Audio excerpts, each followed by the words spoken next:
Breathing. We do it every second of every day and don't think twice about it. So how do we breathe? And what goes wrong with breathing in congenital muscle diseases? So here is a human lung. It's a funny-looking organ with two pinkish blobs connected to each other by a structure called the bronchi.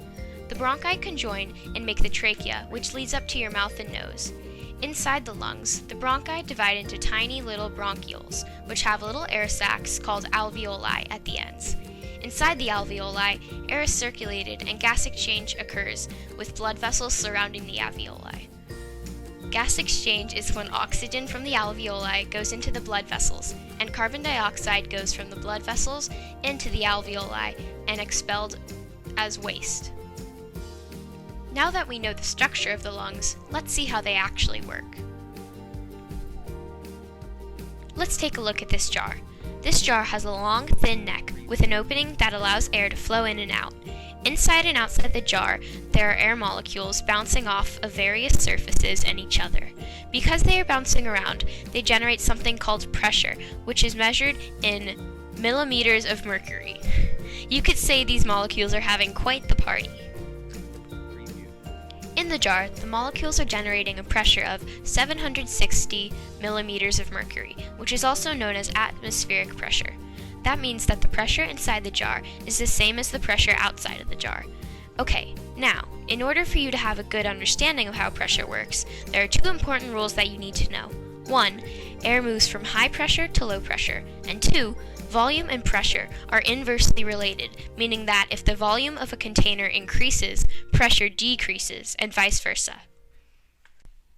Let's take another look at our good old jar. This time, the bottom of the jar is covered with rubber. If I pull this rubber down, then the jar has more volume and therefore has less pressure. Let's say that the jar now has a pressure of 500 millimeters of mercury. Remember how air likes to move from high pressure to low pressure? Well, because the jar now has a lower pressure, the higher pressured air from the outside moves in, making the pressure in the jar equal to the atmospheric pressure, or 760 millimeters of mercury. If I let go of the rubber bottom, making it snap back into its original position, the volume decreases, and the pressure increases to 860 millimeters of mercury. So air will flow back outside until the pressures of both inside and outside the jar are the same. And here you have it, a basic model of how inhaling and exhaling works. Now let's replace that jar with a pair of lungs. Lungs have two main sets of muscles that contract as a person inhales and exhales. These muscles are the intercostal muscles and the diaphragm.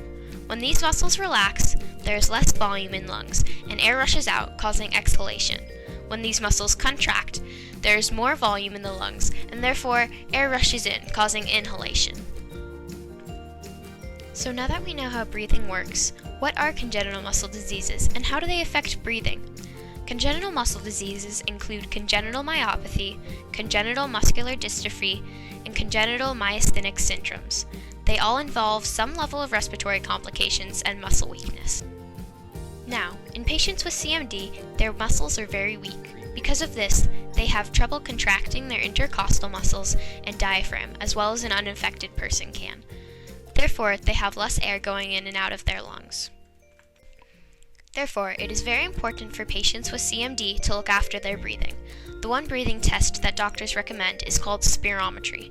Spirometry is a test that doctors use in order to measure the FVC, or forced vital capacity, of your lungs. First, they give you a nose clip and then instruct you to breathe into the mouthpiece, normally 3 times, then sharply inhale as much as you can and exhale as much as you can for 6 seconds. This process is then repeated 3 times in order to get an accurate reading of your lung capacity. It is very important to get this FVC in order to know if or when a patient needs necessary equipment in order to maintain a healthier breathing style.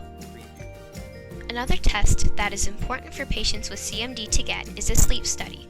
However, this sleep study should measure something very specific and important, the CO2 levels of the patient. It is actually harder to breathe while lying down rather than sitting up for patients with CMD because there's more gravitational force that they need to push against with their muscles in order to breathe. This can cause a huge problem because it deprives them of oxygen and CO2 builds up in their lungs, especially when they are asleep at night. Some of you may understand why the deprivation of oxygen is a problem, but why is CO2 buildup a problem? Well, because of the CO2 buildup in the lungs, there will be less and less space for oxygen to come into the lungs. CO2 is also harmful and can cause many problems. Another problem is that most people don't know if they have CO2 buildup or not, because the symptoms of high CO2 levels are similar to the attitude of a teenager. They will get headaches, become grumpy, experience dizziness, and feel fatigued. So as you can see, breathing cannot be taken for granted. There are many complications which can arise because of a difficulty in breathing. Now, don't panic. There are many resources and tools that can assist those with CMD, including a ventilator, BiPAP, cough assist, and many more on their way. CMDIR, or Congenital Muscular Disease International Registry, is a non-profit organization that collects all of the data and records of patients with congenital muscular dystrophy, congenital myopathy, and congenital myasthenic syndrome. This database is essential for the progression of the search for innovative treatment and ultimately cures for those affected by these diseases. Not only will registering with CMDIR help you be readily informed on new treatments and other news, but it is also a handy place to store all your data and information. For more information, please visit cmdir.org.